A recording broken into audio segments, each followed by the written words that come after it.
for example, under GDPR. So, there has never been an obligation or a compulsory obligation for them to take DNA ever in this country. You could say, why do we need a birth cert? So,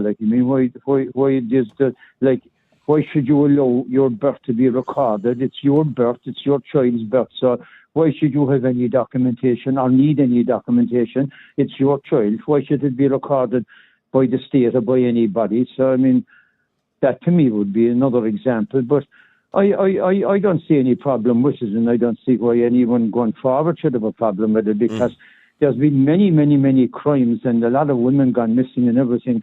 Sophie just gone to plenty. Her murder, will it ever be solved? So, if anything would help a situation like that, and you mentioned the Kerry babies, that fiasco that went on at that stage, it would eliminate that straight away. Oh, yeah. So they have to go around the whole village looking at asking people could they have their DNA, which was on a voluntary basis. So they had to go around and do that. And the only way the guards, from what I believe, can take your DNA without your permission, so to speak, is if they, bring you to a police station and you're a suspect in a crime. Then, you have an obligation to give your DNA, for example, in those situations. But they're the only circumstances. They can't just knock at your door and be asking for your DNA. Unless we had a compulsory database.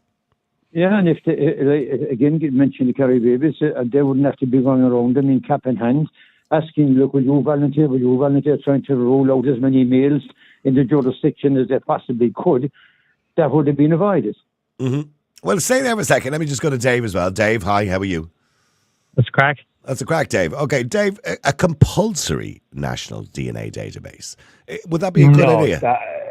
No, maybe if it was done like the organ donation thing and it was opt-in, because who's going to bother? But who's going to bother opting in? People won't bother. Well, you know what? This is the gas thing about it. You see all these 23andMe and Ancestry.com home DNA kits, and people don't realize how 23andMe, to be fair, they don't share your results with third parties. Other companies aren't as scrupulous, and people don't really understand. People worry about privacy online. You don't realize when you hand over your DNA, you're literally giving somebody else every single thing about you. You cannot get more personal than your DNA if you're genetically predisposed to cancer, heart disease, mental illness. So it's I don't know. This is one I'm really genuinely conflicted on, because the famous case, probably the most famous case for America, is the Golden State Killer. They didn't know who he was. He left DNA at crime scenes, but they had nothing to match it against. And thanks to, home DNA kits, they found a third cousin of his. They were able to build a family tree. The guy murdered 13 people and raped over 50 women. So you can see there are definite net benefits. What was his name? Joseph James D'Angelo, wasn't it? That was, yeah. Yeah, and he was a cop then, to make it worse, Mm-hmm. But the scene in America, a lot of these companies will share your information with third parties, and you're seeing America is probably the best test case, because they're just, it's a bigger sample size, so to speak. And you're finding that insurance companies are, your data is being sold to insurance companies, and you might be predisposed to mental illness, but it might never surface. You could go your entire life without ever suffering from it. But it could just be on a genetic level. It could be there, and people are finding it harder to either get health insurance cover, or their premiums are going through the roof. So in other words, you're a perfectly healthy 35-year-old, but because your DNA says that you might be susceptible to some genetic disease, the insurance company won't insure you, or they'll charge you a premium rate. Yeah, I've got two parents who had cancer, so my chance of developing cancer in my life is fairly high. I could be genetically predisposed to developing cancer at some point. But then again, I might be one of those lucky few people who might go. Would you like to know, by the way? Not get cancer. Would you like to know? No, I don't think so. I would. John, would you like to know if they had a DNA test tomorrow, and they do, by the way, if you want to go and get your DNA tested, you can, to find out if you're predisposed to anything, any illnesses or genetic illnesses. Would you like to know, John? Oh Jesus, 100%. I mean, but. I would, because I'll take my chances. Anytime I go to the doctor, I'd probably come out and the doctor probably scratching his head and say, Jesus, he knows more about medicine denied her because I'll research everything and I'll question the doctor up, down, left, right and centre. But you see the point that Dave is making, that if there was a national DNA database, and of course third parties, we know the way things work in this country, right, and the way the world works. Third parties, of course, will get their hands on that information. You'll have insurance. You'll have insurance companies turning around. You'll apply for health insurance at the age of 30 and they go, oh, no, well, it says in this you're kind of likely to get, breast cancer or whatever cancer it is, by the time you get to X, whatever age it is. So unfortunately we're going to have to, charge you a little bit more or we won't be able to insure you at all. Well, the thing is, there should be no third party get their hands on it. There's no insurance company should be allowed in an road of it. They will. But they will. But how could it happen? Like, if it's properly secured, that should not happen. It shouldn't be open to a third party. Look, my view on it is like this technology is so new. It's like the problem we have in the world now is technology is outpacing policies and laws at like breakneck speed. And I mean, like if there were stringent, and I mean the most stringent laws that we've ever come up with in this country to deal with stuff like this, I might be like, because again, I'm conflicted. I can see that the benefits are massive. I mean, look, I'm one of those people that hopes in the next 200 years, technologies like CRISPR will help us eradicate diseases like cystic fibrosis and, muscular dystrophy. But just, I don't trust. Exactly, yeah. I don't trust the state with my fucking air code right now. And I don't trust them with like my most valued piece of information, which is people don't understand your DNA is everything about you. They really don't understand that. And I do not trust any state at all in the world with this kind of stuff. I really don't. And it's one of those things where they'll sell it to you. Now, is that not a little bit paranoid, Dave? No, don't get me wrong. I completely agree with you that there's nothing 100% secure or safe, right? But is that, I mean, what are they really, realistically, aside from what you mentioned with the insurance companies, what else can they really do? And there's an argument there by people, well, sure, if you've done nothing wrong, what are you afraid of? Yeah, but sure, that's also like saying if the guards knock on your front door and say, someone's been saying you've been selling drugs, come in and ransack your house. If you've done nothing wrong, you've nothing to be, you've nothing to be worried about. Like it's just like, it's the idea of privacy. You lose privacy. And it doesn't have to be you. You can have someone else who's in the database. But you also have to read this. There's also you can get false positives with DNA tests. You could end up like, look. That's quite rare. Now Dave, in fairness, that's really rare.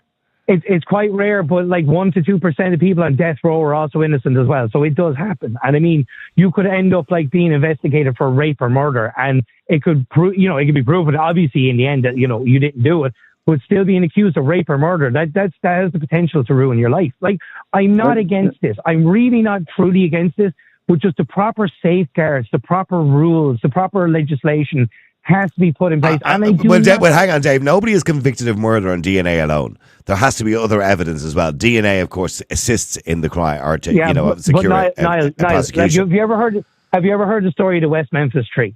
You know what I mean? Like, I mean, it was very obvious that these guys were not people who killed a child, and you have DNA evidence that has exonerated people, and they're still in jail. 0.1% is, by the way, I'm just been told. But the legal system can still be incredibly biased as well. Yeah, but when you work it out, right, so the false positives are 0.1%, right? But that is also based on the fact that you're a suspect. That is also based on the fact that you are one in millions of people that they've picked as being a suspect. And the possibility of you being that 0.1% when you've been picked out of a random population of 5 million people in Ireland, for example, of you being that 0.01% are probably bonkers out of this world. Right, well, I put it right. Well, I'll put it this way then, right? You were saying like about Sinn Féin and about like we have politicians that can't even define what a woman is. You have to mention the name again. I start to feel physically ill when Sinn Féin gets mentioned. I'm just making a point here, right? Yeah. You're talking about like a crowd that like, and politicians in general can't define what a woman is now, and you are trusting these people to make policies on the most like private piece of information that you have. I mean, the HSE is scandal after scandal after scandal after scandal. And we're saying, let's create a database with our most sacred piece of information and hand it over to them. I mean, look, if you brought it in now and it's an opt-in kind of thing, I don't have anything against that. But like to say you are signing away every bit of privacy you have on a compulsory level, that doesn't sit right with me. Okay, we'll stay there for a second because I have a lot of people to get through today because so many people are interested in this topic today. But I want you to stay with me for a second. And let me just go to Sarah. Hi, I've been told to get through people quicker. I'm under instructions now. Sarah, hi, how are you? How's it going on? Sorry, Sarah, do you agree with it? Yeah, I do. I don't think I 100% agree with it. You know, it's better all round. It saves an awful lot of hassle with childbirth, and then in regards to paternity, crime, in relation to paternity. Yeah, okay. It does, yeah, and not only that as well. Like you're talking about generations, whether you have this disease or that disease. That's good to know as well. Is it good to know? No, it is good to know. Like, no, I think the only time it's good to know, Sarah, is if you get a diagnosis or if you have symptoms. So if you have symptoms of a disease and you go to hospital and they can then check to see, you know, if there's something hereditary you have or genetic that you have. But if you feel perfectly fine, would you really want to know? Yeah, no, I have a brother that's a consultant, and like on my mum's side of the family, they're all prone to die early of heart attacks. Mm. You know, and then like between heart and stroke, that's exactly what he said. And that goes for all of us in the family. So that's nice to know. Yeah, but when you say it's nice to know, okay, some people might say, well, maybe you can take precautions. But in most illnesses, there are very few precautions you can take to stop the inevitable from happening. Like if you're predisposed to cancer, there's not a lot you can do. Okay, you can eat healthy and all those kind of things, and that might help somewhat, but it's ultimately not going to stop you getting cancer. Or stop you from having a heart attack if it's genetic in your family. In regards to DNA, the way I look at it is, and I know you said it there, if you've nothing to hide, what is the big deal? Like everyone in this country and in Ireland has a PRSI number. That's exactly the same thing. Well, it's not really exactly. You don't leave your PRSI number at the scene of a crime. No, you don't. But but you leave your DNA. Yeah, well, at least you know your DNA is there. You know it's not you. You've nothing to hide. Yeah, but I mean, you imagine now. Imagine, Sarah, and I would never want you to be in this position. Would you imagine if you were attacked or raped or something like that? You know, and as you were struggling, you managed to grab hold of them or pull their hair or you scrape their body so there'd be a bit of DNA under your nails. And the guards go, okay, Sarah, let's just have a little scrape under your nails. There we go. We've got the DNA. Now we just look up the database. Yeah, there you go. It was Tom such and such. There you go. He lives around the corner. Boom. Problem solved. Well, that's why I agree. I think you should be in the database, and that's it. Mm. See, Dave, for Sarah and for women and victims of crime, it's a good thing, isn't it, Dave, in those situations? No, come here, and not for 1 second do I disagree with that. And I think, I mean, look, it's an amazing piece of technology. It's not the technology I don't trust. I mean, it's like nuclear power. It can give us free, clean energy, or we can create nuclear weapons that can, you know, cause devastation on a scale that's just you can barely even imagine. I'm not saying I don't trust the technology, and it would be a wonderful thing to have a database that if someone's attacked, you know, you literally enter the DNA into the system and you're like, well, it's this guy, or if it's not this guy, well, we've a relative of someone here. They can do what the Golden State Killer did. But it's just, this technology is so new. We don't know what the negative impacts of it can be yet. And like if it's, like I said, if it's an opt-in process, I'm down for that. No bothers at all. But to make it's already an opt-in process. If you want to, by the way, you can volunteer your DNA to the national database. Yeah, what I'm saying is, like, see, people don't realize how important your DNA is. And for the state to say we are going to make it compulsory for everybody's DNA to be on a system, that is about as Orwellian as you can get. But you kind of contradict yourself when you're saying technology is moving really fast and it's moving at breakneck speed. Yet DNA, analysis has been around since the mid-1980s. So it's around. It's not that new. It's been around since before most of us had a computer. No, I'm not talking about like just DNA in particular. I'm talking about technology in general. I mean, we're living in the information age, and nobody ever expected 10 years ago that, you know, not only are we buying stuff from Amazon, but we have now become a commodity ourselves. Our information. I mean, it kind of boggles the mind to some people. Like, well, I don't want you to know what I search up on the internet, but you can take my DNA, which is literally everything about me, and so much more personal and private. Okay, but stay there. Let me just go to Joseph as well. Joseph, hi, how are you? You know, I think every time I'm on, I say pretty much the same thing. The government is wrong. We say that every day, Joseph. Yeah, there you go. So tell me this: has the HSE or any part of the government ever been hacked? Ever had a data leak? Yes, ever had a data yes my to all God. those questions. Yeah. So could you imagine what would happen if that went on and someone decided to swap around all the DNA from all the people in the country just randomly?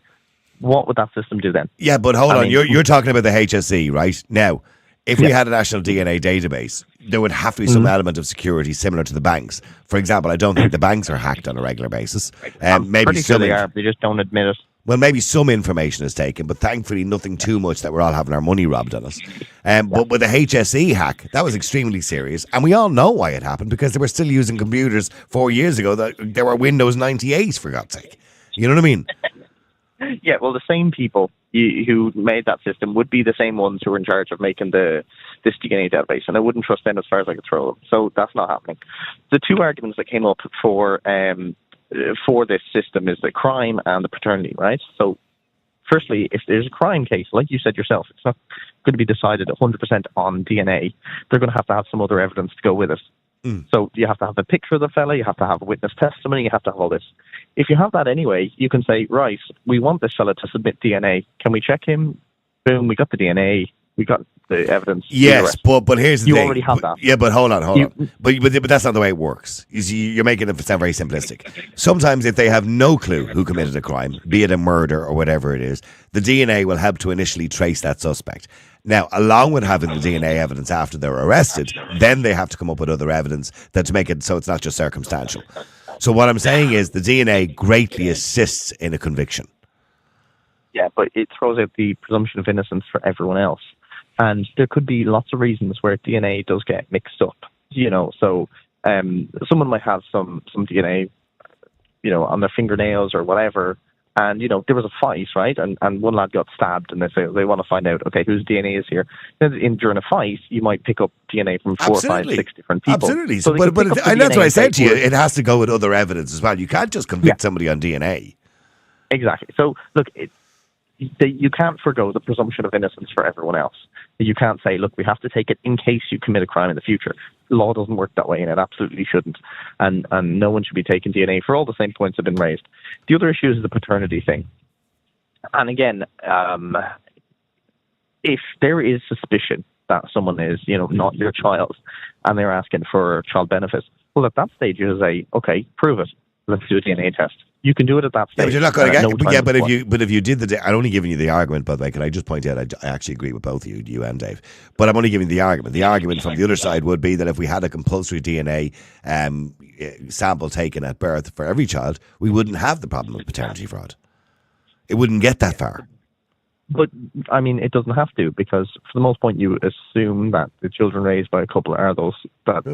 Stop assuming 1 to 30% aren't. So stop assuming. Yeah. I mean, okay, so if we had a compulsory database at birth, well, then as soon as the child is born, quick sample of DNA is taken, quick sample of the mother, quick sample of the father. And from that very moment, they'll turn around and they say, it's not your kid. What about the false negatives? What if it says, no, this isn't your child? And then extreme. You keep going on about false negatives. They're extremely rare. They're extremely rare. False positives are extremely rare as well. They will happen if you're taking 1 million samples or however many children we have, right, or the whole population, even if it's 0.01%, that still works out to 50,000 people or 5,000 people. I can't remember. But you'll have a huge number of people, and the data be told, no, this child isn't yours when it is. Or even worse, you'll have some people who are told the other child is yours when it isn't. That will happen, and just when you're scaling it up to a nationwide number, 5 or 6 million people, that's going to happen. We shouldn't even let that in. We should just say, look, if you assume the child is yours and you're happy to go ahead, fine. If you have suspicion, if your wife was fooling around, if whatever, then you can request one. At that stage, fine, you can go ahead with it. A father has a right to do that before he is forced to pay out anything. Done. Okay, do me a favour, stay there a second, because lads, both of you stay there, David, and I want to come to James in a second, but just before I do that, let's just play this WhatsApp voice note as well from Jason. Afternoon, Niall. I think you know where I stand on this, mate. I've been banging this drum along for a long time now. I'm sorry, I think it should be mandatory. All children are DNA tested, and mother and father, and to make sure all three match before any child leaves the hospital, before any birth certs or maintenance orders or whatever orders you want are put in place, because it's a scandal. As I said, we only have to go on their word. And I know what people are going to say. How could you ask the woman you love But if the government put it in place, you won't have to have that tricky conversation. It'll be the law. There you go. It'll be the law. You won't have to have the awkward, tricky conversation. Let me go to James. James, hi. How are you? Afternoon to you, Niall. I'm good, James. James, should we have a national DNA database? I think it's not a bad idea, Niall, personally. And can I just say, Jesus, I thought I was paranoid. I think our last two callers have made me sane. Dave is in his paranoid buzz today. Yeah, so is Joseph. Well, no, I do get some of it, Niall. I do get some of his worries. All right. No, look. Well, I mean, I mean, what they're saying is, do you trust the government? There's a question. No, well, like who does? But look, if they were to do it and they were given the opportunity to do it from scratch, if they said, right, from the 1st of July or 4th of January 2025, this is what we're going to do. We're going to record every child's DNA. Give the time, set it up properly. First of all, take it away from the HSE. Don't even let them near it. Maybe give it to a government department that has been hacked, or even, at worst, give it to an outside people, someone who will deal the security, say, for the banks, or even the people who deal with the security for the revenue. Like the revenue have never got hacked. So stuff like that. And not that we know about, yeah. Well, they'd have to, I think, by law. My understanding is if they are hacked, they have to notify you, because if you then have an issue where... Did you get notified by did you get personally notified by the HSE going back 4 years ago when they were hacked? I didn't. No. I didn't? No. Okay. No, but I've got loads of mad phone calls and absolutely. Since and so did everybody, and so did everybody else since then. So I know I wasn't notified. Yeah. Well, there you go. They don't have to notify. But not that they don't have to, but they don't. I had got stuff from other organisations to say that. Oh yeah, you get them. Go to your settings. A little interesting little one for people here. Okay, go to your mobile phone. Go to your settings. Go to your passwords, and then it'll do your Face ID, and it'll show you all your passwords for all the different websites that you're on. And have a look at every single one of them. And I guarantee at least 50% of them will tell you that your password and username has been compromised due to a hack. So most of them have been hacked. Yeah. Yeah, no. I never use Face ID now. I'm old school. No, I'm talking about your password. The only reason I'm saying your Face ID is because it lets you see your passwords then. Yeah. Well, look, let's go back to it. I think it's a good idea. But I think then what should only be used is, number one, as someone else has mentioned, you should be stipulated that cannot be sold onto a third party without your consent. That should be the first thing. And I'm sure GDPR would cover that. And someone mentioned America. GDPR rules in America are totally different to what we have here. And if you sign up to one of these ancestry databases, you're more or less giving them permission to do it. So because they're private companies, you're giving them permission. They're not state agencies. So I think what would happen is if you set it up, you they would stipulate, and they do the law properly to say, look, we're setting this up from the 1st of January 2025, 2026, whatever. Your information will not be shared with any private companies or third parties. It'll only be access to the health service or to the Department of Justice. And then let somebody else outside the HSE run it, because as you said, they're still using Windows 95 in there. But it should only be, and then what you should stipulate then is it should only be used for what's classified as serious crimes. Murder, rape, sexual assault, stuff like that. And that's great. And that all sounds wonderful in principle. That's how it all starts off. But then we know what happens afterwards. Then things get changed as time goes by. And at that point, it's too late. They already have everybody's information. In relation to hacking, by the way, I know there's a concern around hacking, right? Hacking is only dangerous if you can change people's information. In other words, if you can go on to, say, a bank and take money out of somebody's account, in other words, change the information within the system, that's the most dangerous part of hacking. Generally speaking, hacking is just taking people's information. There's not a lot really they can do with it. Oh, so what? I know Niall Boylan's name. I know who old he is. But with the DNA database, there's also a hard copy kept as well. So it would be impossible to manipulate the database. In other words, to switch Dave's with yours. So if Dave committed murder, you'd be arrested, James. Do you understand what I'm saying? So from that point of view, it would be impossible to switch around the information or change the information. Well, what you do with that situation is if you have a hard copy of my saliva, because I would purposely go out and do it and get Dave into trouble just for the crack. Yeah, well, and if I get taken to court for something serious, I could turn around and say, well, look, I think my DNA is wrong here. Bring the hard copy. It's like what they do when they take two urine samples if you're going for drink driving, or two blood samples. You're given one and they take the other. So then that's how they do it. So that could be done the same. That could, if they were to do it, Niall.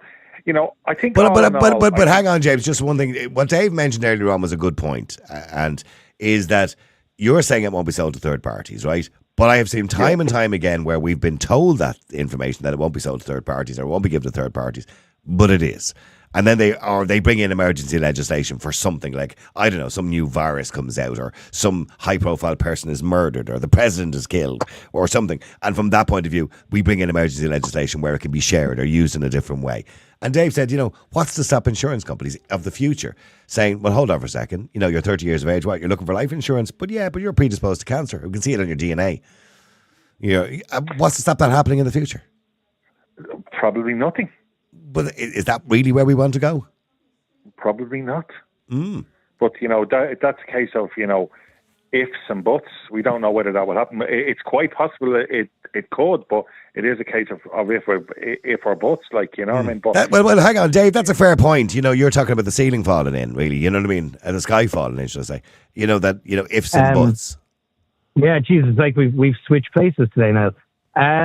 But it is happening. But this is the thing. And again, I know America's a different country, different culture and all this, but it is happening. And what people don't understand is the DNA technology itself is not new, but it being a home testing kit and databases and people having access to it, that is incredibly new. And it's a potential Pandora's box. I mean, if I can take my tinfoil hat off here for a second and genuinely speak reasonably, say we bring in something like a database. And say it's there for 20, 30, 40 years. And we kind of get lax with it. And we're like, we're used to this now. The entire perfect example. My youngsters' generation, they're not really too bothered about being on the internet and their information being sold to third parties because they've grown up used to that idea. Whereas the rest of us understand that that's not really a good thing. We should be allowed to be private so long as we're not breaking the law. And you would hope that there are, safeguards in place that if someone is breaking the law on the internet, they can be tracked down and done for it.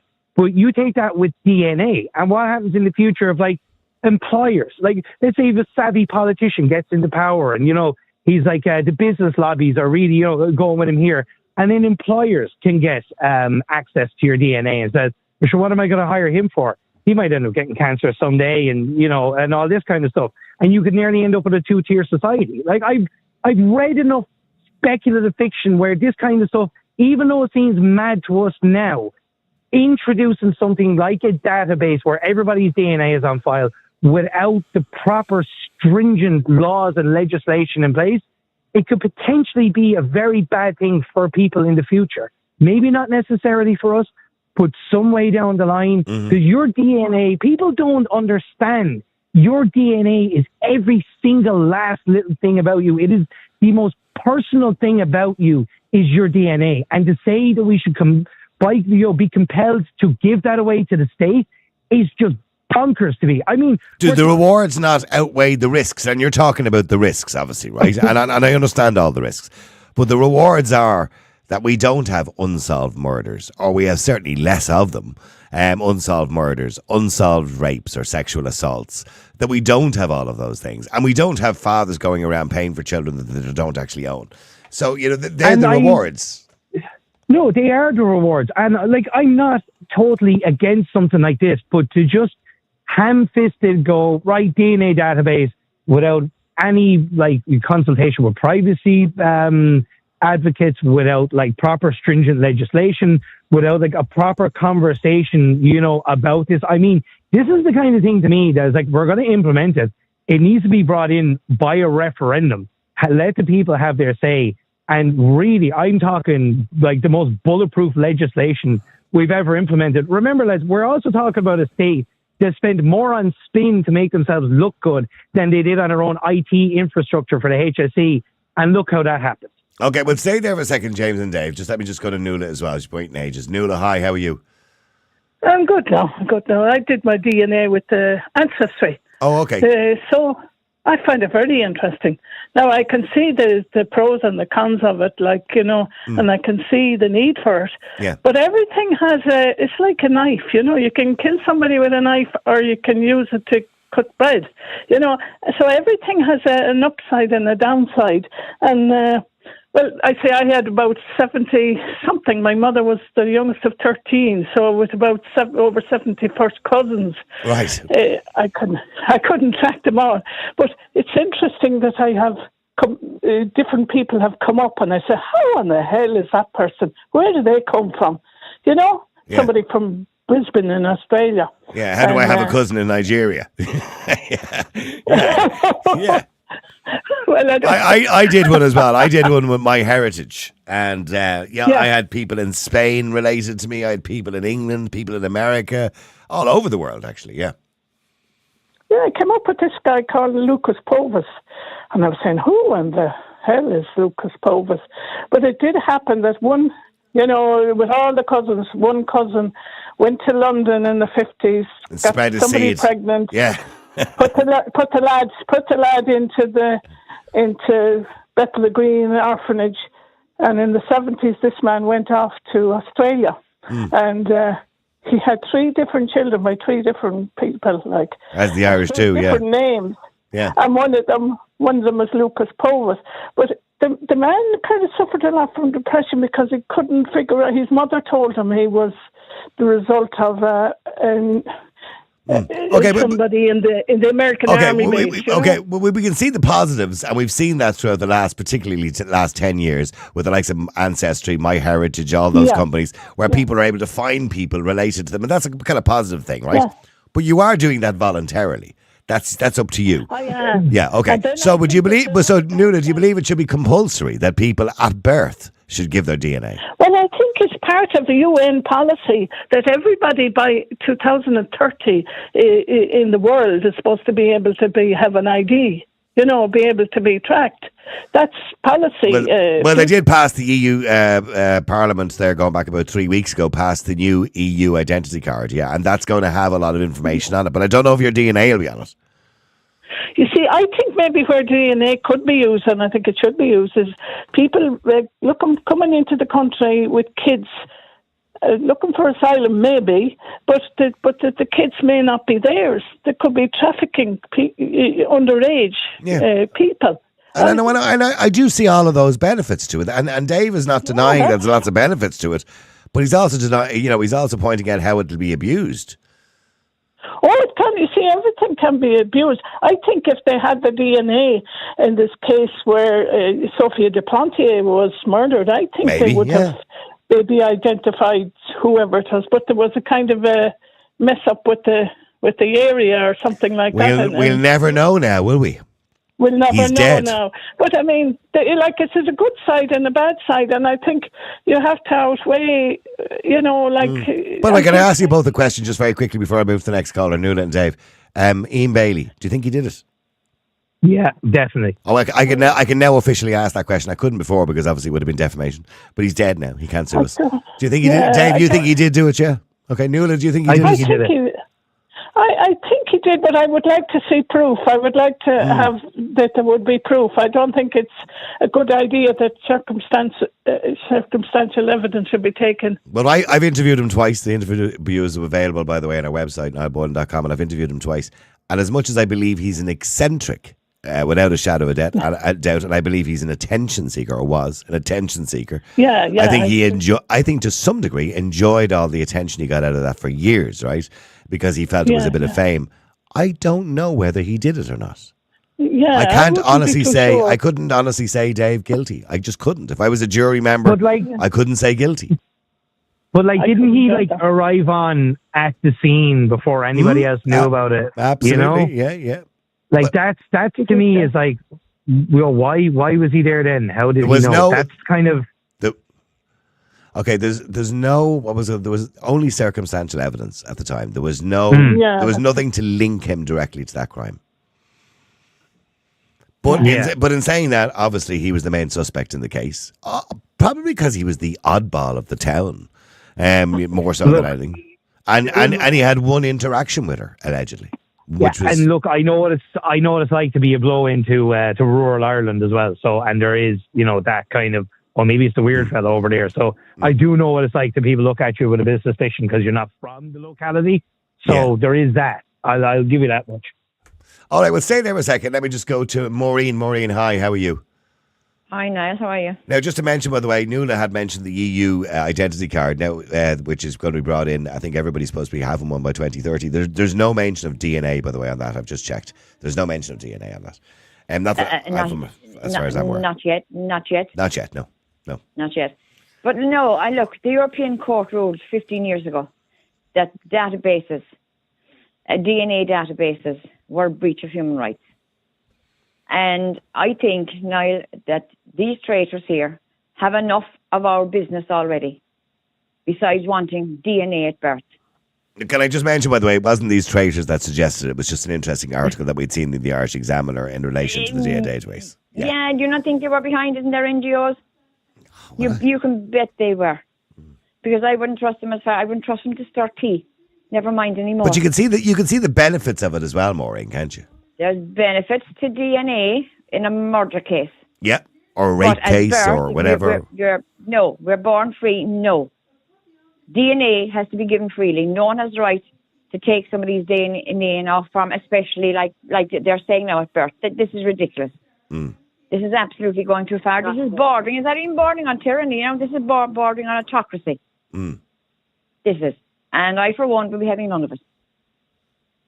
Right. Okay, so the benefits, as far as you're concerned, don't outweigh the negatives. No, they don't. No, because there's going to be more negatives attached to this coming down the track, more than we know, and they'll present themselves to when the time comes, like the ID, the digital ID, and you'll have all your medical records on it, and you'll have this on it, and you'll have your DNA on it. Don't worry, it'll all be there. But that'll come too, you see. What actually could they? What do you think that what would be your biggest fear that they would do with your DNA? Well, they looking for people who've got good organs, organ harvesting. That's a bit far-fetched. It's a bit far-fetched, isn't it? Niall, we were talking about stuff for the past 4 or 5 years that people thought we were far-fetched and completely off our rockers. Every one of us has been proved right with what's going on today. I don't trust them 1 inch. Okay, we'll stay there, Maureen. Let me go to John as well. Well, hang on. Let me go to John as well. John, hi. How are you? Niall, how are you doing? You've heard Maureen. She doesn't trust the government. And by the way, I don't necessarily, disagrey with her. I don't trust them either. But, it'll be used for some, nefarious purposes. I fully believe there are more positivities with this than negatives because, the whole of Europe, the whole world is in a stage of change and chaotic movement at the moment. And the fact that 8 million economic refugees are heading north, and among them will be some very nasty people, a small group, a small number already know. Criminals, murderers, rapists, Yeah. Head cases. And if Europe, absolutely. We've had a few of them in Ireland, we already know. But if we have this, it will be a huge help to police in tracking all over Europe, because if they have Interpol and they exchange this particular DNA, I imagine it will be an enormous help in quickly solving all kinds of criminality. And the other point that lady made is a good one a few minutes ago, about people purporting to be related to other people who they're bringing in as their sons or daughters with them if they get asylum. They're not relations at all, because they're up to every trick in the book, some of them, And so your main thing would be around immigration control. That would be very much part of it, but crime control would be also a huge part of it, because if they're saying now we'll have 8 million a year coming into the EU, we need to be able to track all those people, no matter what countries they're in. The more help we have, the better. So you'd be quite happy to hand up your DNA voluntarily or compulsory. You'd be quite happy for them to take a sample off you. I think it should be compulsory, because if people are allowed to refuse, every criminal in Europe will refuse. Just refuse. Oh no, that's what I'm saying. It would have to be compulsory if you're going to build a database. Well, hang on. There you go, Maureen. There's a common ground between you and John. You have a problem and an issue with criminals wandering into this country unchecked and undocumented, as you've used those words before too. So if you had a compulsory DNA database across Europe or across the world, well, then we could, track everybody and find out who's a criminal and who's not. But they're talking about it's at birth, Niall. Oh, yeah, no, I know. Everybody's born free. No, I don't. I certainly would not agree We know they're coming in here with nothing. They should be thrown out of the country. We know all I know all that stuff. But what I'm saying to you is the point he's making is if we built a national database both at birth and we took it off everybody, because we'd have to do a catch up. If you hand up your DNA voluntarily, that's the last vestige of your freedom. You might as well sit inside your house from that day on out and not bother stepping outside the door. Should be mandatory all over tyranny. the EU. And if the World Health Organization treaty is signed, you'll see a lot more medical tyranny. Because all this will fall into place. All this has a purpose. This hasn't just been brought up for nothing. People need to realise this. There's a purpose behind everything that's being done. And we're going to see a hell of a lot more. Okay, hold on. Let John respond to that. John, it's just inviting tyranny. Yeah, well, of course, this is conspiracy theory, you know. No, John, it's not conspiracy theory. We had medical tyranny, remember? We had medical tyranny. People were forced to take shots. They lost their jobs. Doctors lost their jobs. Nurses lost their jobs. That was medical tyranny. And never once was the Nuremberg Code brought up in it because they said it in the European Parliament. They deliberately ignored it. Just to clarify, to clarify, nobody was forced to take a vaccine. People were certainly coerced into taking it. Or else they lost their job. No, well, hang on. That's not forcing. No, hang on. We have to clarify, what's forcing and what's not. It's coercion, but it's not forcing people. It's coercion. Coercion is the same as force. Well, There's no difference in the two words. It's the same. No, Niall, it's the same. Okay, so to force somebody to take it means that it's mandatory. To take a medical, if you have a medical intervention they do not want and it's costing their job, that was forcing them. As simple as that. Well, we can disagree on the word. People have forgotten it. Okay, sorry, John. Yeah, go on. I'm in partial agreement with you over the COVID vaccination because most of the people that died or were badly affected were elderly people, and a lot of young people didn't even know they had it. And as you say, I'm not sure it was right to have such a mandatory thing that everybody had to have it or they'd lose their jobs. That's a difficult one because there's things going down the line now about that vaccination, which is only beginning. Long COVID. Absolutely. Yeah. Okay, we're not going to get into the COVID debate today, but I agree with both of you, by the way, in relation there should be never any such thing as mandatory vaccinations. Although there are countries in the world that have diseases that if you visit them, you have to have the vaccinations. Anyway, that's a whole other different argument. In relation, just going back to the DNA database, John, you can write Maureen off as a conspiracy theorist if you want, but you can't write me off as a conspiracy theorist. And I do have concerns about it. I have concerns that it would be misused. I have concerns that your information would be used by third parties, for nefarious reasons or for capital gain of some sort of description, a commercial gain. Well, yeah, there is the point whereby we now know that certain people's DNA can tell you if you have a susceptibility to different kinds of cancers, for example, of course, a probability. Yeah. So what's to stop, as Dave said earlier on, that information being used by insurance companies to charge you more for your health insurance? Absolutely, yeah, absolutely. So does that concern you, that would happen if indeed it was mandatory? Well, there's upsides and downsides. It's a difficult one. As you say, we don't want to be refused insurance when we're 20 years old because they feel by the time we're 50 we're going to get breast cancer or whatever cancer, that all the indications are that we're going to suffer one of these cancers, and they don't want to know you, or else they double or treble your premium and that sort of thing, Yeah, well, that certainly could be a problem, all right. Let me go to Bernie as well. Bernie, you agree with it? You think it makes sense to have this kind of database? I do, because I just think of all the babies that were born back in the modern baby homes that, they don't have their DNA. So they're having this awful issue and angst about who they are and where they came from. The other part is we sent people out to New Zealand and Australia back in the last generations, and again, innocently, one of my grandchildren could meet one of their siblings or a long-lost relative they never knew anything about.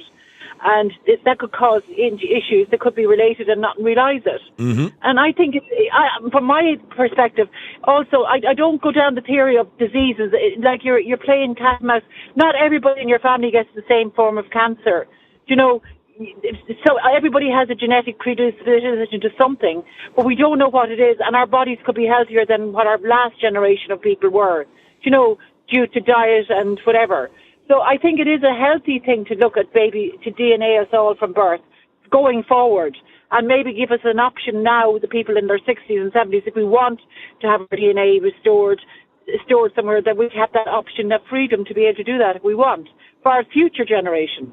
Because we've exploded, and I think there's something like 70 million people of Irish descent around the world that we don't know anything a lot about it, because a lot of history wasn't recorded.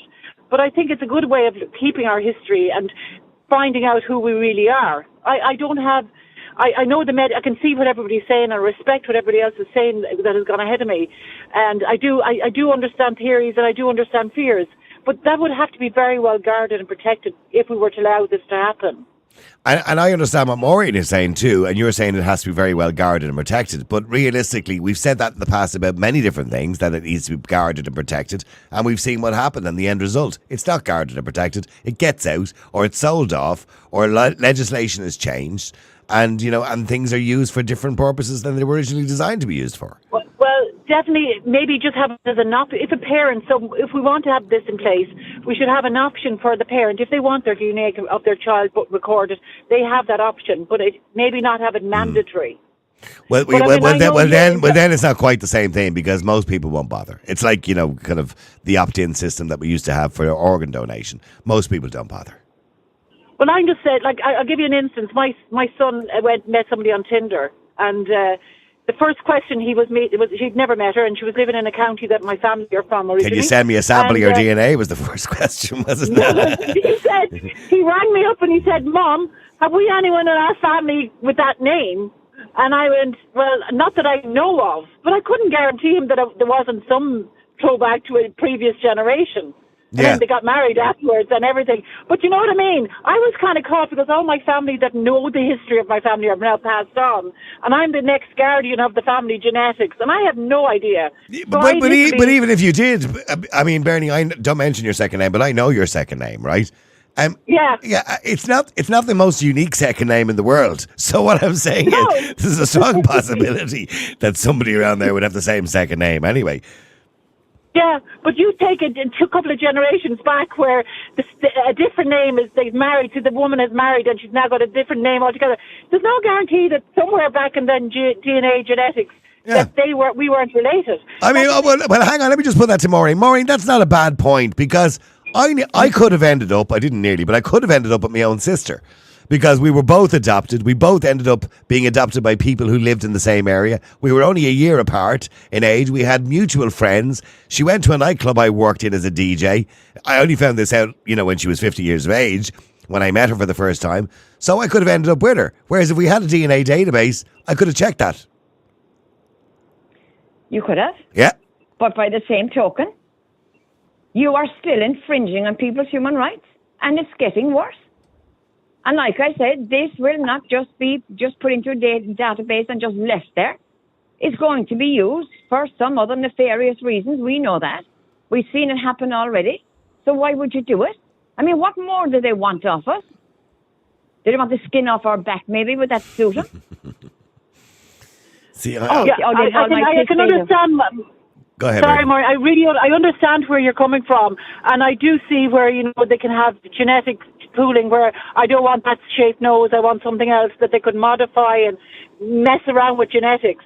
I understand where you're saying you'd have a fear around it, but for me, I think that it shouldn't be mandatory. It should be an option at birth, whether you want your child's DNA kept or not. Well, by that token, I mean, look how the world has changed, Bernie, and the way we treat people in general, and a great example of that, of course, as Maureen raised, was COVID-19. Those who decided not to get vaccinated were treated like second-class citizens.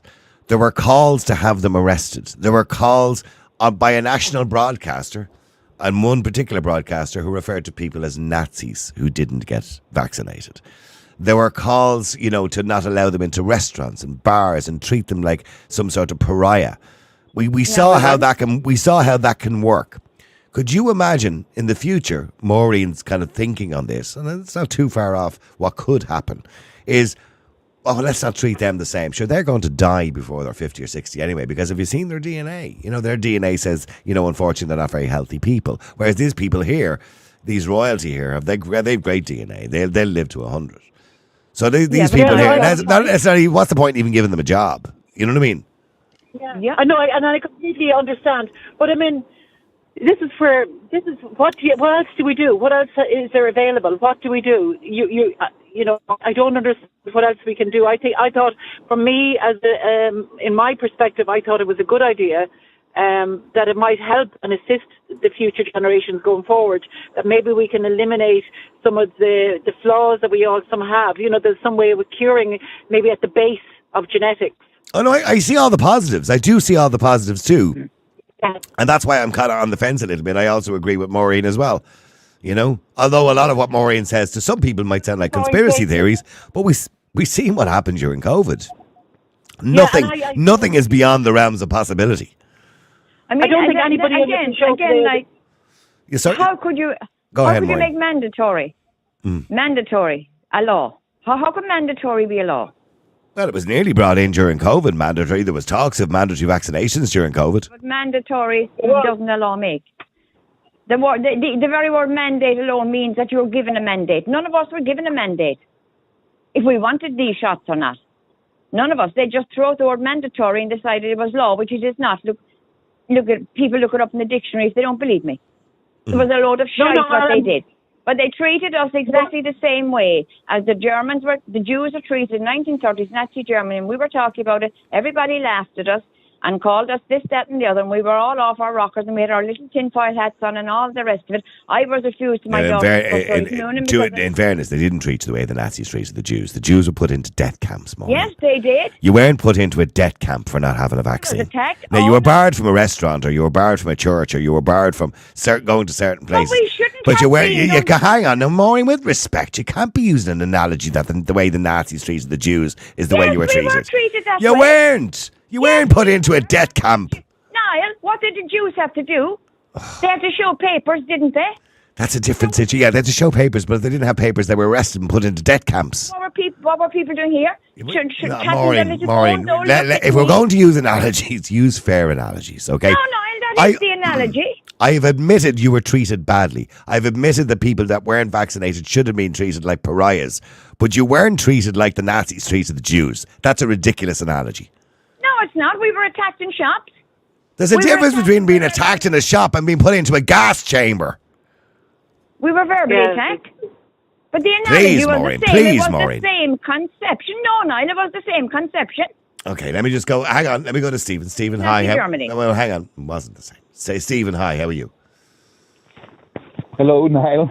Go ahead, Stephen. I didn't expect it to get that heated. Okay, I don't want to be giving out to people, but I want to be fair. It is. It's actually a very, very difficult one because I can really see the benefits, but my real fear is, as I think people that do fear it, is that the government will actually sell off the data, and then it'll be going into if the HSE get hold of it, they'll be looking at eradicating diseases. But that will mean actually if looking at people's DNA and saying your child is likely to have this, so let's abort it or have no children.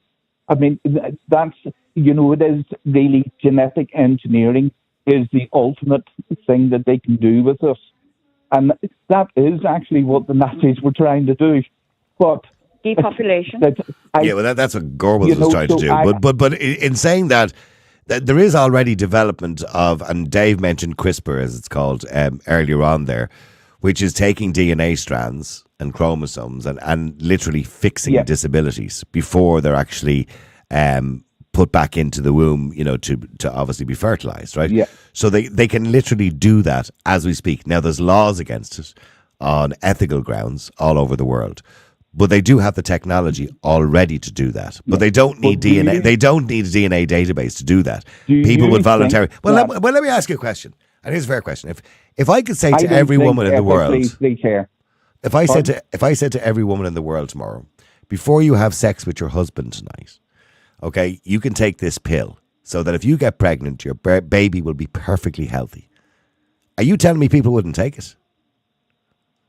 A lot of the women went, and the ones that identify as women can't. Stop out of that. I honestly don't know. I couldn't. Stephen, stop out of that. Answer I can tell you now. I would argue that 99.9% of people would take it. Well, you definitely could be right. And I know people who are disabled saying that's fiercely insulting now. But I don't care how insulting you think it is. That's just a fact. I don't think it's insulting. I think it's a very, very valid and. But ethically, it's illegal. That kind of experimentation is illegal. Yeah, that's what I think. I think our problem now is ethics is actually disappearing. Morals are disappearing. So this is probably going on already, and it'll actually sort of appear. Oh yes, we're going to use it. The HSE is bought into this, or NHS, or the Germ. The one thing I don't really care about taking DNA from birth.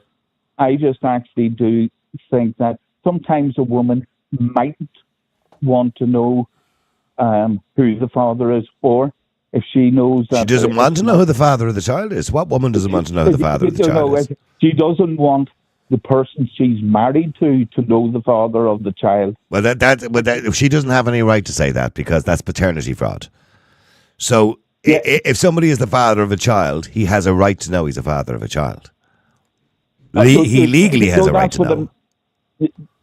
Yeah, but see, I don't understand, and I'll make that plainly clear. Yeah. I think, are we sort of saying then the woman has no right to say, I don't want him to know? Well, and do you think the child morally has a right to know who the father is? Of course they do. I have no idea who my father is, Stephen. And it's not a nice thing. I actually know of people, because I worked in hospitals that gave their children away, and they're actually so happy that they don't know where they are, and that they're in a far, far better life.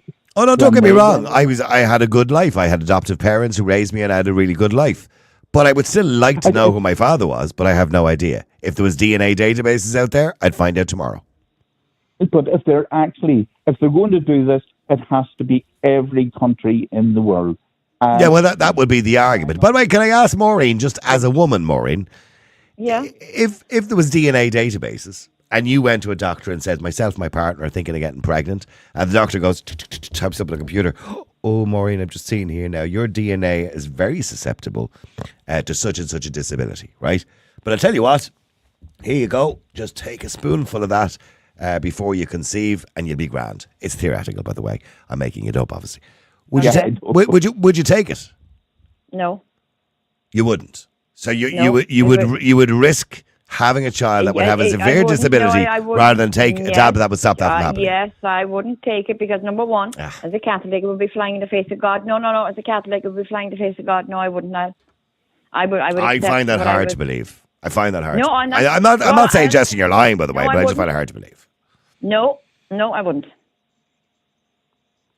You could argue that a doctor is intervening in the face of God when he saves somebody's life. You could, yeah. Yeah, because if somebody has a heart attack, are they not just meant to die? So why save them if that's flying in the face of God? Well, I wouldn't accept, like you said, to take a spoon of anything or a pill.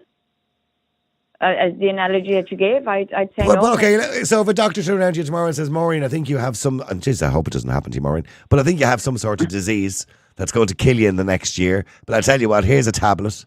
God didn't invent this tablet. Here's a tablet. And you can take this and it'll save your life. Will you take the tablet? The way the medical profession is now, I doubt it very much. I think I'd be looking on the holistic route.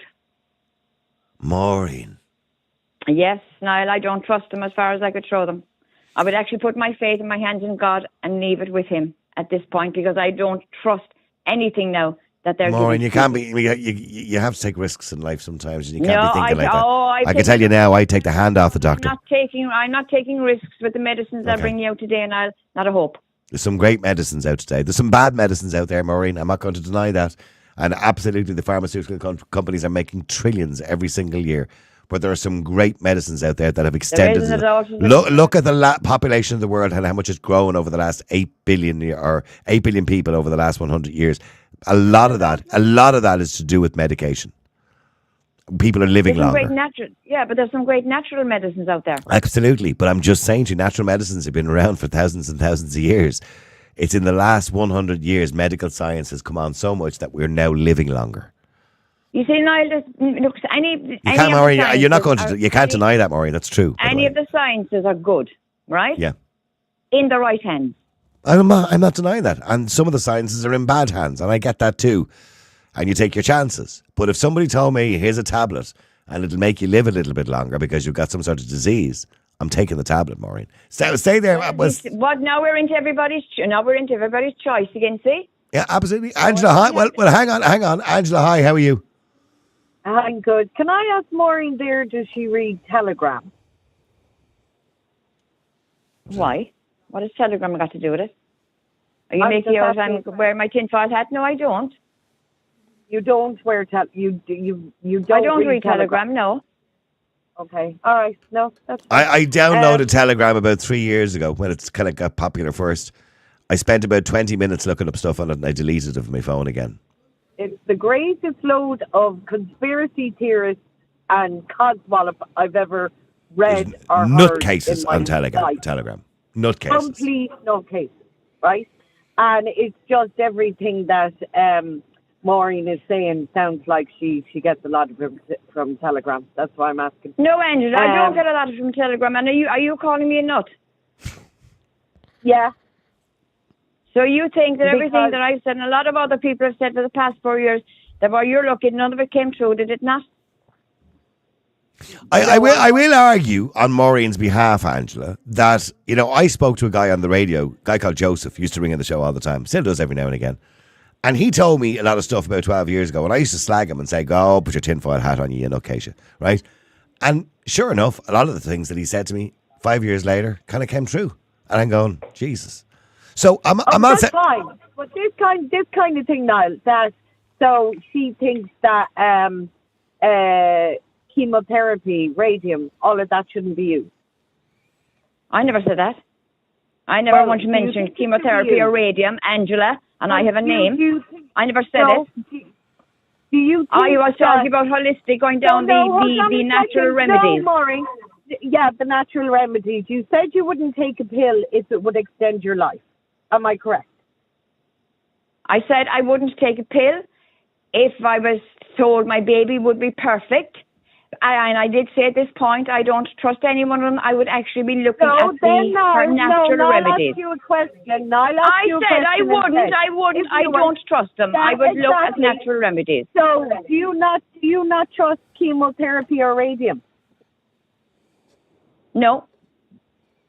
Not at this point. You wouldn't take them either? No. I would look at other alternatives. That's my choice to look at other. Well, it is your choice. No, hang on, Angela, for a second. It is her choice. That's her choice. Yeah, it's my choice. But I don't believe a word of it. Yeah, I don't agree with it. And I don't want to go too deeply into this conversation. Cancer is a terrible, terrible thing. Sadly, I've had it. Yeah, and sadly, chemotherapy is not hugely successful. It's only successful, somebody told me before, in 3 or 4% of cases. But if you're at a point where you've been offered chemotherapy or you have to get chemotherapy, sadly, you're in a very disappointing way.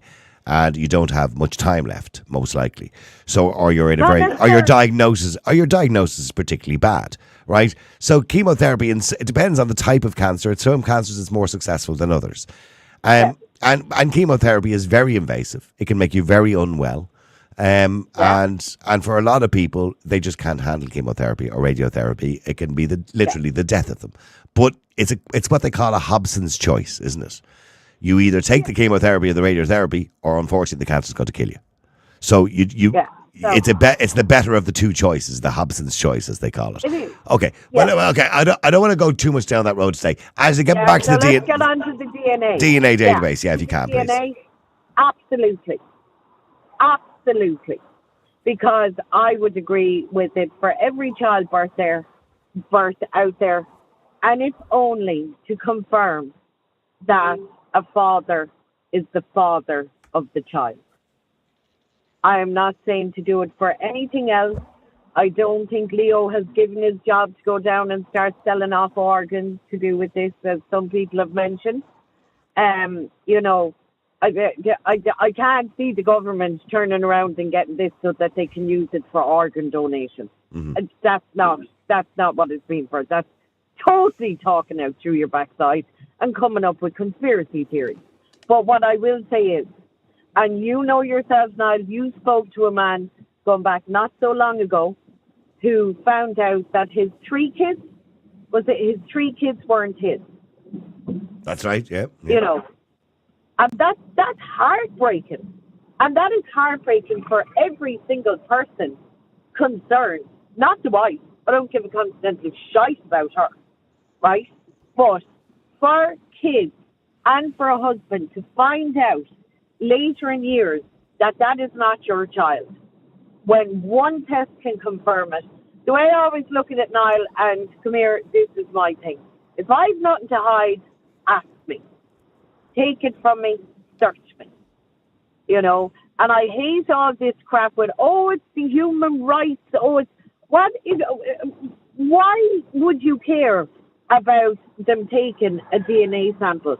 You wouldn't care about it if it was your daughter, your son, somebody very close to murdered, and they had that on the system, and through that system they found out who murdered them. You wouldn't give a shit about it then, would you? You'd be quite happy to have it. So why not? If this will help things, why not? That's what I want to ask. Okay, well, hold on for a second, because I got to go to a couple of callers just before we finish up. And just to mention, by the way, I'm reading here, based on the overall cohort that included 905 chemotherapy exposed versus 3,390 chemotherapy naive patients. Overall, survival rates at 18 to 30 months were 76.3 versus 69.3% and 61.6 versus 54.3%, favouring chemotherapy exposed patients. So it's not that much of a higher percentage of people who live that bit longer, between 18 and 30 months. All right, so that's quite low, to be honest with you. But in saying that, the point is, it still proves that without the chemotherapy, people would die quicker. Yeah. Yeah. I mean, and it's as you said, if according to Maureen, if it's God is saying this is your time, then why do they do surgeries? Why do they, use defibrillators? Why do they try and bring people back? I mean, look, I know all I said to Maureen was, in the last 100 years, the population has grown substantially, and the main reason for the population to grow there's many reasons, by the way. We have better sanitary, we live better lives, we, generally speaking, eat better, and also we have better medication, which means our lives have been extended. Antibiotics is probably the biggest discovery we've ever had in the last 100 years. Antibiotics have saved so many lives. I mean, Maureen, you can't deny, that Louis Pasteur's antibiotics has saved so many lives. I'm not denying it. Yeah, but you are. You're kind of poo-pooing medicine completely. I'm not denying it. I never denied it, but I'm talking about now.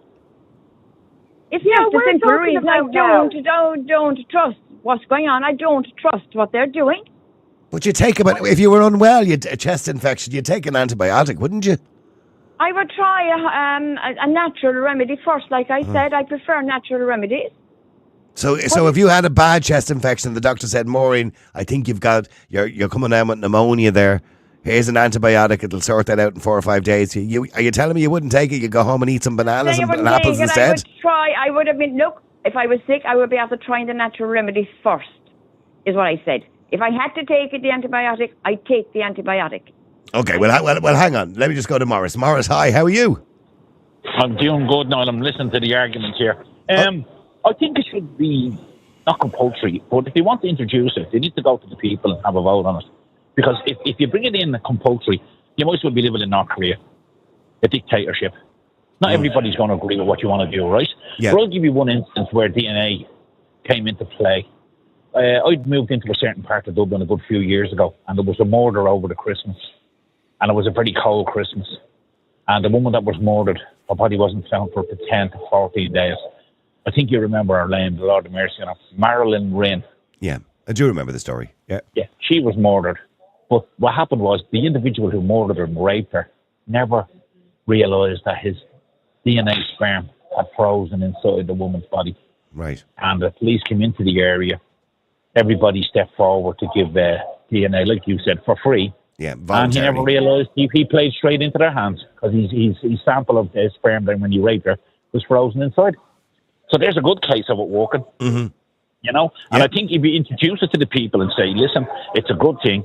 I had a sister who died of leukemia and I went forward to give platelets and they find matches for people around the world on bone marrow through DNA. So it's a good thing. But there is people that say, well, no, I don't want Big Brother knowing everything about me. And like you said, many people in Ireland, men, 40% of the population don't realise that they're not the biological fathers of their children. But I'll tell you one thing, Niall, you spoke about you'd love to know who your dad was. I think if you put your DNA in one of the banks, you'd definitely get a match. I'm sure there would be other siblings. I already went onto My Heritage. I know you have a sister. Mm-hmm. But I guarantee you, if your father went on to have half brothers or sisters, other people, and they're up on it, you'll definitely find family. Yeah, I must do the other one, DNA Ancestry. I haven't done that one. Yeah. I did the My Heritage one, all right. I know somebody that went on all of them, and he's had to find them. For somebody that was told he only had a sister, there's 15 other half siblings out there. I know. By the way, that my father, based on the My Heritage, there's a relationship with Michael Ring. Yes, the hurler. Right. Yeah. There's there was a famous hurler as well, Christy Ring. No. Michael Ring, the politician. Politician, okay. Yeah. Well, there you go. But now, I'm not directly related to him. I think he might have the same. His grandfather might have been a brother of my grandfather or something like that. You understand. So second cousins or first cousins, something like that. Maybe something like that. Yeah. Yeah, I always knew there was a touch of the doll off you. But Niall, that's what I'm saying.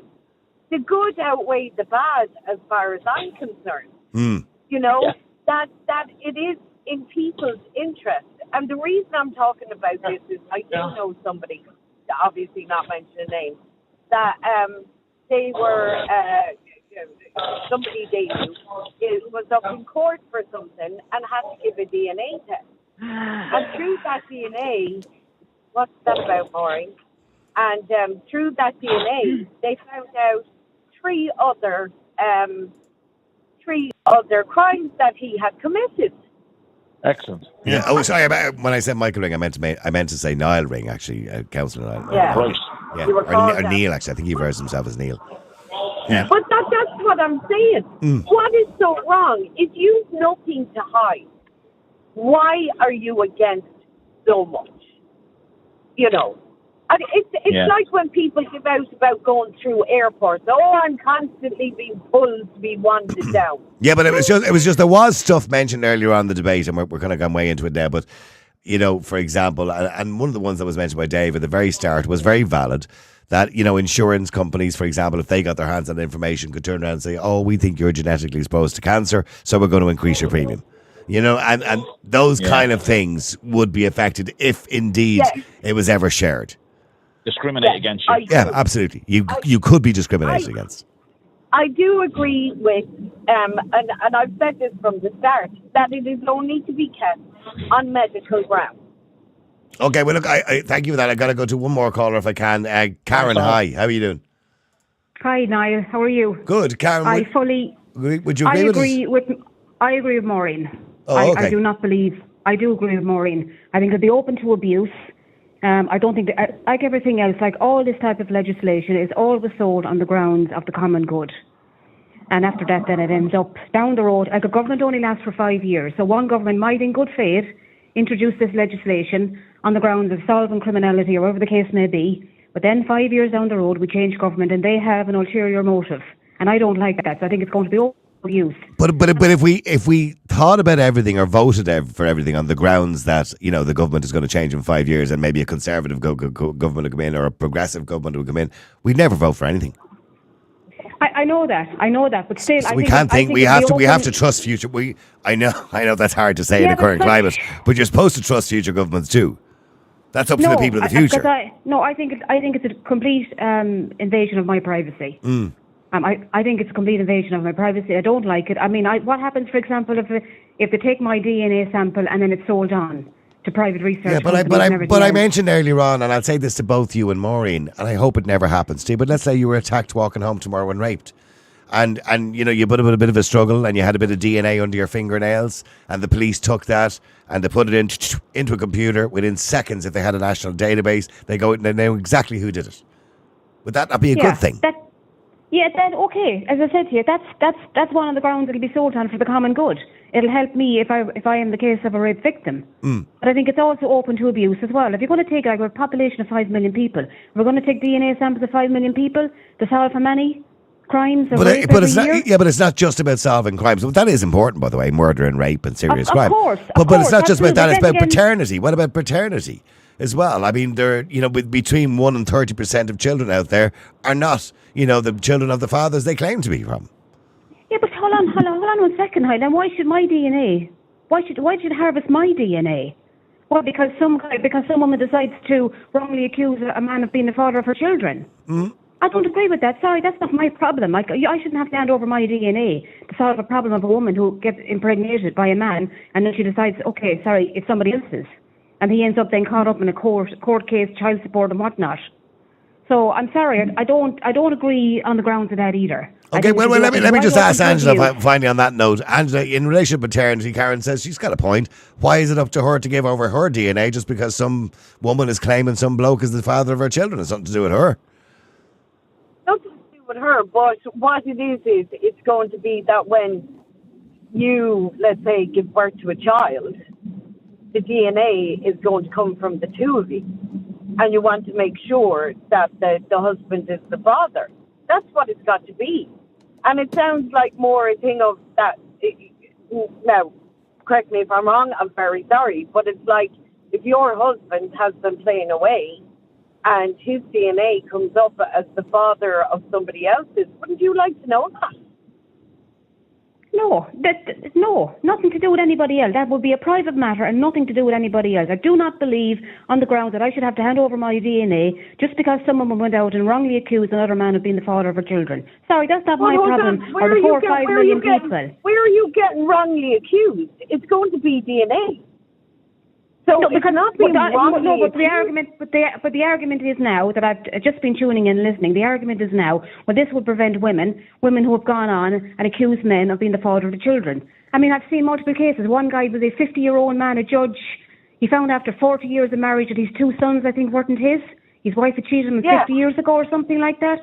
But then again, sorry, that's still not my problem. My DNA should not be harvested to solve that problem. It may not be, this may not be your problem directly or that problem, but going forward, if you had a compulsory DNA base, it would mean that every child would be DNA sampled at birth and every parent would be as well. It means it would never happen. Because at birth, we will find out exactly who the father of the child is. And if the dad is sitting there, with his little baby in his hands and the doctor says, I'm sorry, it's not your child. No. And do you not believe the child has a right to know who his father or her father is? Who his father is? I do. I do believe a child should know who their father is. Absolutely. I'm sorry I don't know. I wasn't aware of your. I was never aware of that. And I just spoke about. Don't get me wrong. It doesn't define me or anything like that. But it would be nice to know. You know what I mean? Of course. Sorry, my apologies. That's what we were actually talking about when everything else came in. Yeah. Sorry, we kind of threw the topic in other different ways. Yeah. That's actually what it is that a child gets their DNA taken from both parents when the child is born, just to confirm on a father's behalf that he is the father. Because a lot of the times now, it has been proven that there are fathers raising kids that aren't theirs. We don't know the exact figure, but experts estimate it to be 1 to 30%. Now, if it's the latter of the two, Karen, it's quite a lot. You know what I mean? It is. But at the end of the day, I'm sorry, but that falls on the women who go out and wrongly accuse these men of being the fathers of the children. That should not fall back on me or anybody else. I'm sorry, I don't believe in this. But it doesn't fall back on you right now. But what I'm saying is, going forward, if you did it at birth to everybody, the argument is that it would never happen. Imagine giving this type of information to a government right now at the moment. When you look at all the scandals around at the moment, and you look what they're trying to ram through with the WHO pandemic treaty, they will come in and take control of our country. And you mean to tell me they won't use that database against us? Yeah, and you know what, Angela, I'm kind of in the middle here, Angela. I'm listening to Karen, and she's right, in relation to what they might use it for in the future.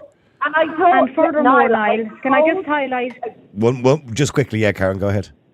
Viruses also then being created to target certain DNA groups as well, and I don't like any of that either.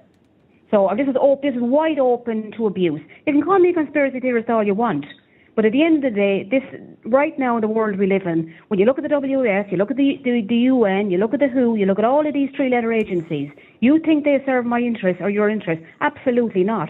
And this database will be nothing more than a grab of our personal information, and it'll be wide open to it, especially like maybe 30 years ago. Yeah, but look at how the advancement of technology. And you mean to tell me they won't abuse this DNA samples of all of us? Sorry, I can't support it.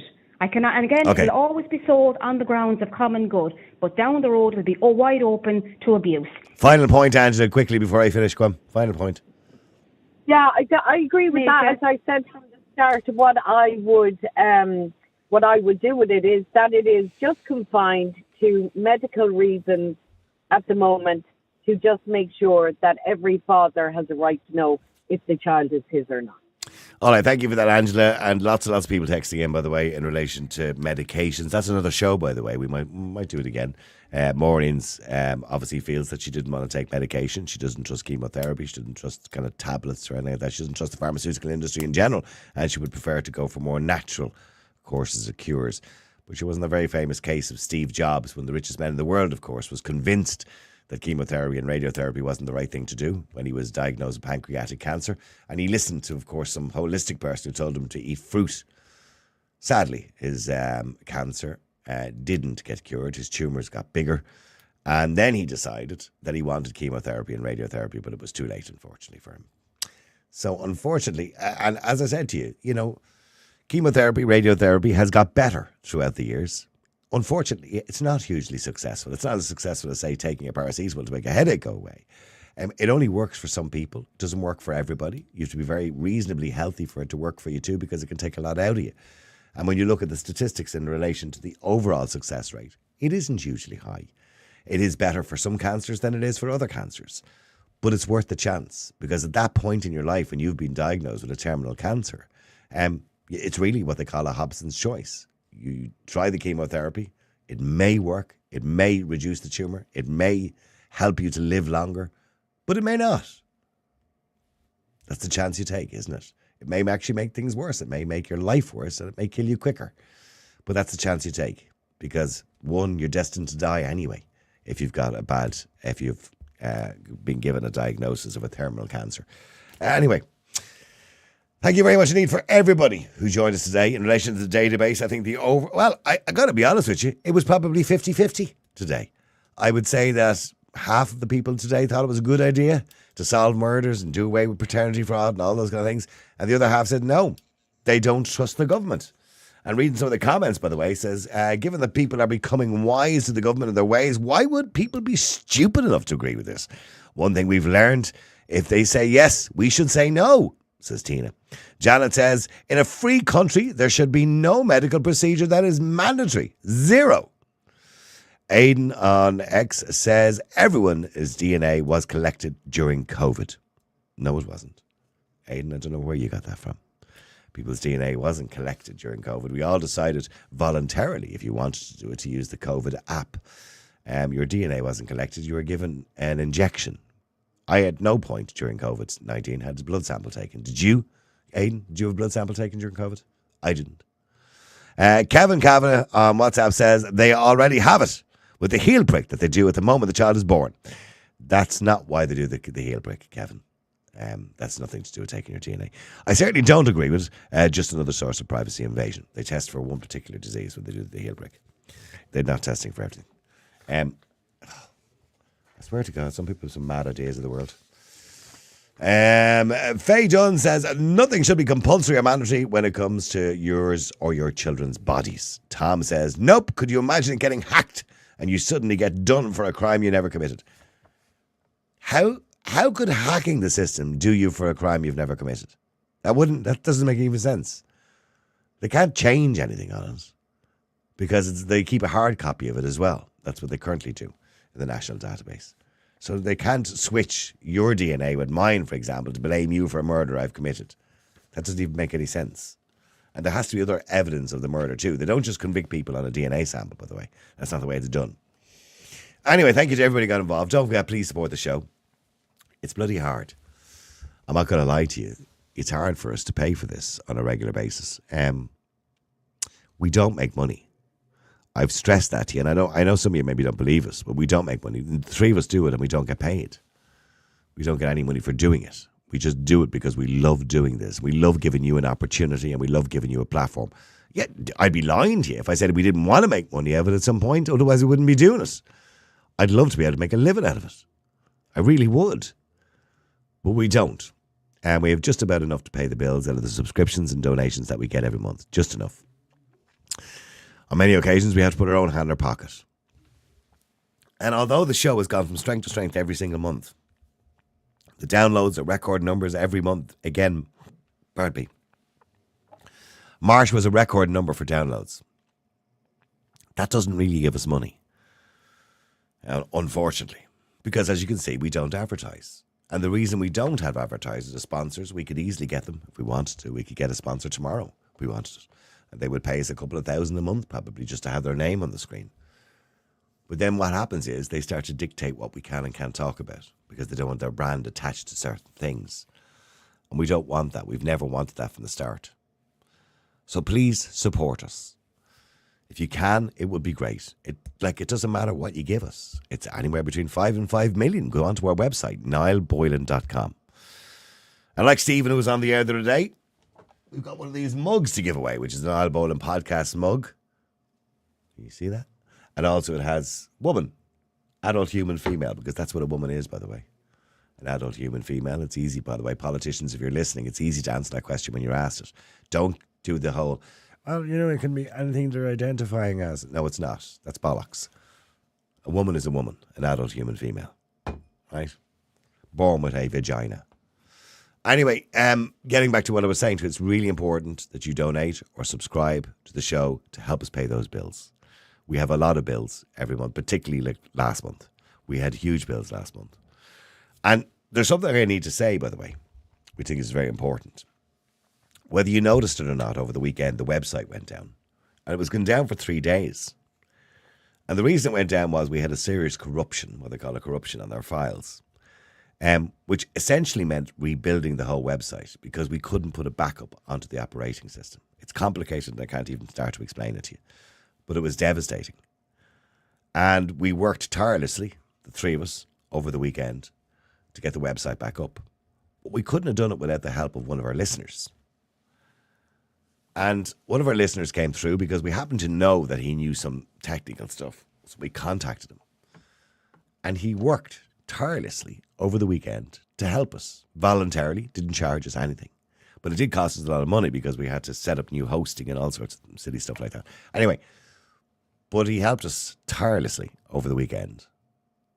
Do you know who it was? Steve, who calls into the show regularly. So thank you, Steve, for helping us out.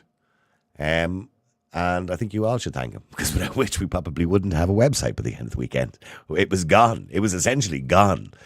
But we managed to recover some of it, and from our own backup, from our own audio and video that we save on a regular basis and all the text that we have on the website, we were able to rebuild it in a reasonably short period of time. So thank you very much indeed. It didn't affect our database, by the way, of members or subscribers because they're kept on a separate server.